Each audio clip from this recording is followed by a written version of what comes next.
Inside every patient's body, a silent war rages. A war between acids and bases. And you, the nurse, are the general, tasked with keeping peace. Our bodies are picky.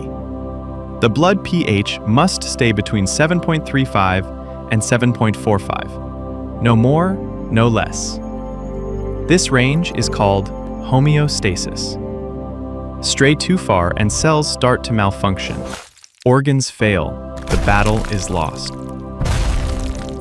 If acids take over, that's acidosis. The blood becomes sluggish and sleepy. If bases rise too high, that's alkalosis. Now everyone's twitchy and irritable. Think of it like a nursing shift that's either too quiet or way too chaotic. These battles show up in two forms: respiratory and metabolic. On the respiratory front, the lungs are in charge, controlling carbon dioxide, a potent acid. But they're dramatic. Too much CO2 hanging around, you get respiratory acidosis. Too little CO2. Welcome to respiratory alkalosis. Respiratory acidosis usually comes from hypoventilation, shallow, lazy breathing. Think COPD, or someone overly sedated.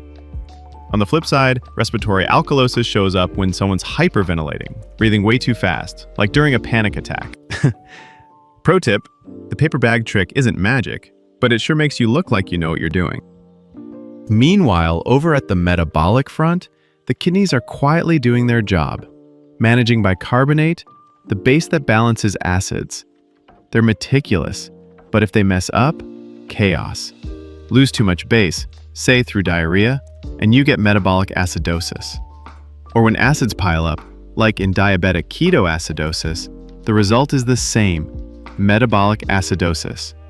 On the other hand, if there's too much base, from vomiting or overusing antacids, you get metabolic alkalosis. Basically, your patient is too basic, and not in the fun Starbucks way. But wait, not all hope is lost. Even when acids and bases are at each other's throats, the body has a secret weapon: buffer systems. These quiet heroes soak up excess acids or release acids if things are getting too basic. Think of them as the cool-headed mediator at a family reunion, keeping everyone from flipping tables.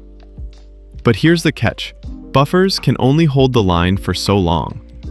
They're buying you time, nurse, but the real solution comes from fixing the root cause. So don't get too comfortable. Step in and solve the problem before the buffers call it quits. And this is where you, the nurse, shine. Spotting an acid-base imbalance early can mean the difference between a stable patient and, well, a full-on code blue. Respiratory imbalance?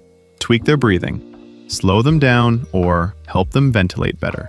Metabolic imbalance? Replace what's lost, stop what's causing it, and support the kidneys while they recover.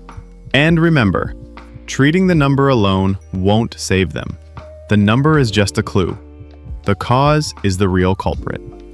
And then there's the NCLEX. Oh, the NCLEX. It absolutely loves to ask about acid base. And the questions aren't just, what's wrong? They're, what do you do next? So when you see an ABG, don't panic. Look for patterns. Match them to the story your patient is telling you. And act fast. Because in nursing, you're not just keeping numbers in range. You're keeping your patients balanced. And that is what makes you their hero. And yes, the buffers thank you too. For more bite-sized, battle-tested nursing wisdom, hit like, subscribe, and check the link in the description, or visit cliniqueren.com/signup for your free NCLEX practice challenge.